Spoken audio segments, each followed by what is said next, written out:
Hi everyone, Jen here for the question period where I will be answering all of your questions one by one. So I am taking questions that people have submitted through Instagram or Facebook or email and creating a short little answer on the fly. So I'm doing my best to just channel these questions as they come up. So the question today is, what is my take on what's going on and when will it end? And so I'm assuming this question is regarding the pandemic and what's happening with that rather than an existential question about life. So I'm going to approach it from that perspective. So, what do I think is happening? Um, there's a variety of things happening, and I think it's very complex. I think it's a lot more complex than what most of us actually realize and see. On the immediate level, we have this virus that's spreading across the world, and we're seeing images of people who are dying from it and having really significant effects because of the virus. We're also seeing people who are having no effects at all, which is intriguing to me that there's such a variety in response to it. We are also seeing an economic crisis that has arisen as we are all being asked to stay home, and the fear around this virus is escalating quite rapidly. And so the economic crisis is actually one that I find quite interesting in correlation. Especially right now, because there's a lot of questions, particularly in the US and Canada, about trying to keep our businesses running, or perhaps having people working when they should be at home. And, I can see from the surface level why that would be concerning, because obviously the health and well being of humans should be the highest priority. And I do agree with that wholly. And on that grain, I also wonder if the economy were to actually crash, particularly the US economy, which is essentially the backbone of the global economy. If it were to crash, would we have healthcare? Would our nurses and doctors show up for work? How would this whole operation happen if we had no economy? And so there is part of me that feels like there is an underlying concern in terms of the economy that doesn't just come from money. It doesn't just come from capitalism, but as we know the world right now, it actually comes from a function of keeping what healthcare system we have in place and operational, and keeping people in a state where we're still willing to help one another, and we're not in a place of riots and so forth. And I think we've been dangerously close to collapse a few times, and I don't think we're out of the woods yet. And so I do feel like it's quite important for our leaders to be looking at that, even though it feels icky. But I also feel like that's tied up into humanity's feeling around money in general. A lot of us have some really deep wounds with money and how we relate to money. And I think this is a time for the planet, for humanity, to really explore what are those relationships? Are they working for us? Are they healthy? How do we want to live as a society? How do we want to operate? How do we want to trade? How do we make that work in a sustainable way, in a fair way, in a way that brings about greater fulfillment on this planet, that allows us to enjoy our time here or learn our lessons here? And so I think, if anything, during this time, we all need to be exploring our relationship to money on the personal level, around our fears around money or not having money or lack or abundance and so forth. But I think we also need to look at a grander scale too. And I think we're already seeing that, where civilizations, societies, countries, municipalities, provinces, states, we're all starting to raise concerns. We're all starting to ask questions. Why are we paying this for that service? Where has the money gone for that? How does it work here? And those questions are valuable. They're really, really valuable right now. But we need to make sure that we stay focused on where are we headed, and not in the sense of just looking to our governments and looking to our leaders to provide those answers, but actually thinking for ourselves, what would the world look like if I got to create it from scratch? What would I want it to look like? And we need to start to seed that into collective consciousness and seed those ideas into our thoughts. Because if you can start to shift, and I'm not saying don't feel the fear and don't feel the panic, because we need to feel that first before we make this shift. But once you've worked through some of that panic and fear, and you come to a place where this is your new normal, start to shift into, what do I want? What would be great for all of humanity? What would be in the higher good of all of us? And how could money operate? What would that look like? And let's find some of those solutions, even if they're only in our own minds, because we know we're all connected through thought. So if it's in your thoughts, it can connect into someone else's thoughts. And so we have some power here to really seed humanity, to influence our leaders, even if it's just through thought of where we want to head. So that's one thing. I think it's really important. The other thing that I do believe is happening is that I do believe that this is a time where we are seeing a battle between light and dark, different ways of perceiving the world, different energies that exist in the world. Many of you are familiar with the idea of elites, a 1% who make a lot of the decisions in the world. And we're coming to a head with that right now. We've been seeing it for the last couple of years. There's been a tension rising. When Trump was signed in as the president, when he became the president of the U.S., I remember very clearly actually walking down the forest, just chatting with someone, and she was like, "Oh my God, I can't believe Trump won." And I said, "I'm not surprised. But what I feel is, I don't feel it's a bad thing. I feel like it's a good thing, because I feel like he's going to cause the light workers to rise up. And it's going to happen in a way that maybe doesn't seem obvious. He's going to say some things that offend people and upset people.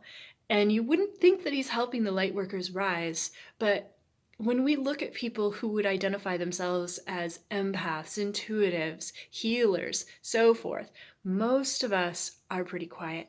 Most of us don't rock the boat. Most of us are not ones who would stand up and speak loudly. We do the work behind the scenes. We do it undercover. And so Trump created some scenarios where people felt they had to start speaking up. They had to take action. And I have always viewed this as a very, very important role. Sometimes the people who lead a group to their highest destiny are not well liked. They have to play the role of the villain in order to allow the hero to rise up. And I have always suspected that Trump somewhat plays that role. And it's been interesting to watch that. It doesn't mean that I necessarily agree with all of his decisions, but it's fascinating to see how people shift, how people change their behaviors and their actions and their viewpoints with somebody in that role.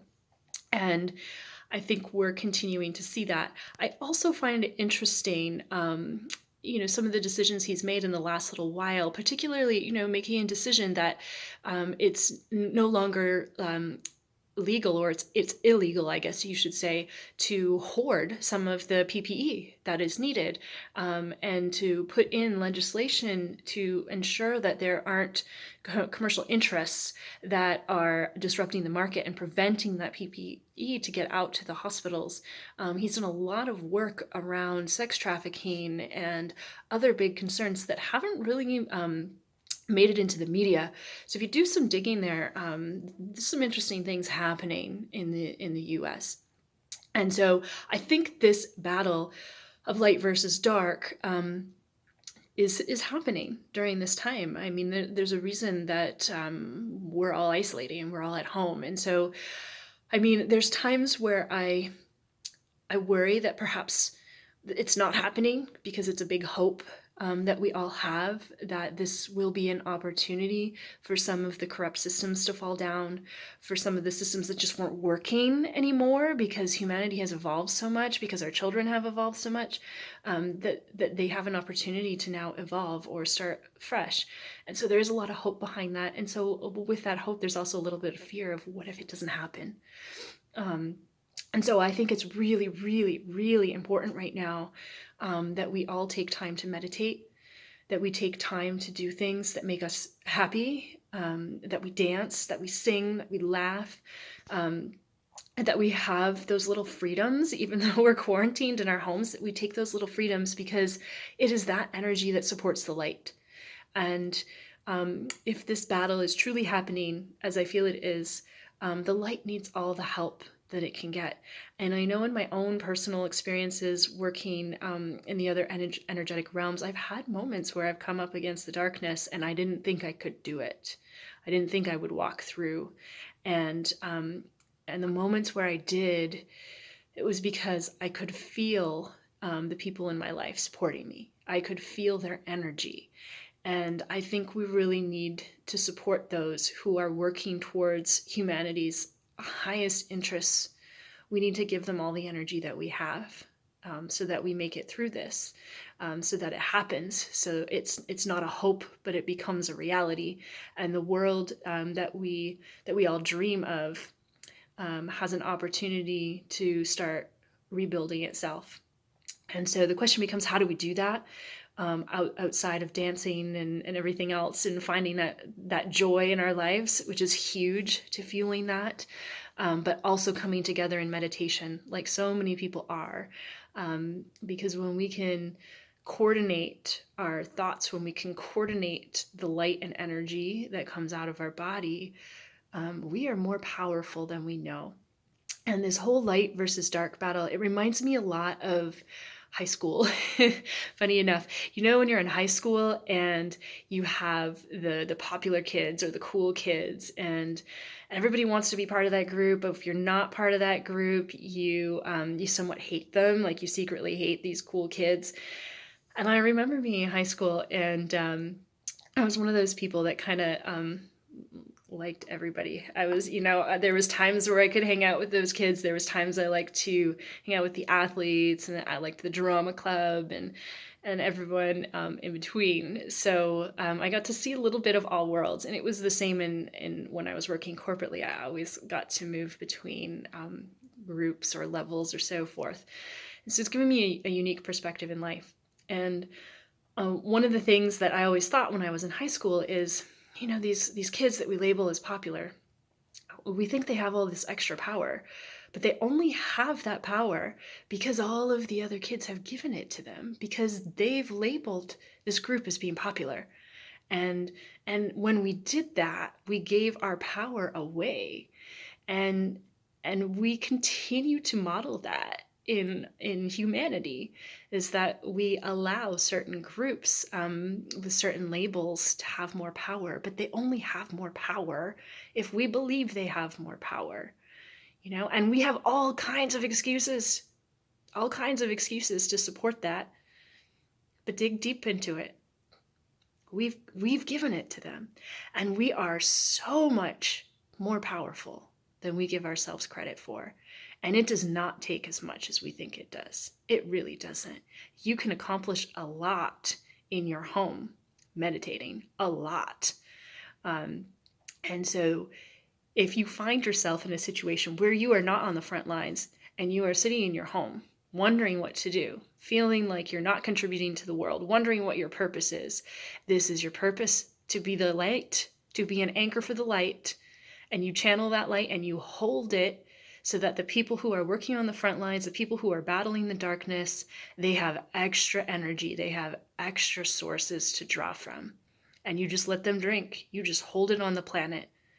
And that is so important and so powerful.